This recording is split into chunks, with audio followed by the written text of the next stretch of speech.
होली रामदास सोए के दिन से वो पानी पीना जाइए तो उठो बौली और हाल चरा बजुर्ग एक आई गया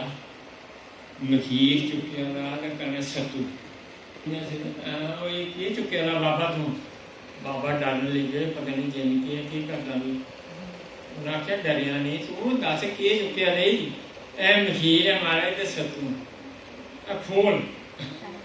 मखीर भी बिच पाया लोग खाते सत्तू ने पानी पीता अकला कुछ जाना है जी मैं घर वाली ने भेजा मुड़ा सारा काम करता और लाहौर तो मैं उत्थे ओहदे आस्ते लेइयै जा रहा आखन लगा घर वाली की आख्या थोड़ा पुत्र रस्ते च लभी गया मी तो उसने खाई ओड़िया भुखा रहा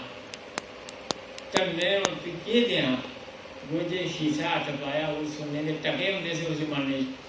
टका कड्ढे रस्सी पड़काया माड़ी तरफों ये गल आखी है कि फलाना फलाना इं भुखा रहा तो उसने खादा तो समझा थोड़े का पुत्र खाई लिया ये घटना भी कहना जिंदगी बड़िया चेता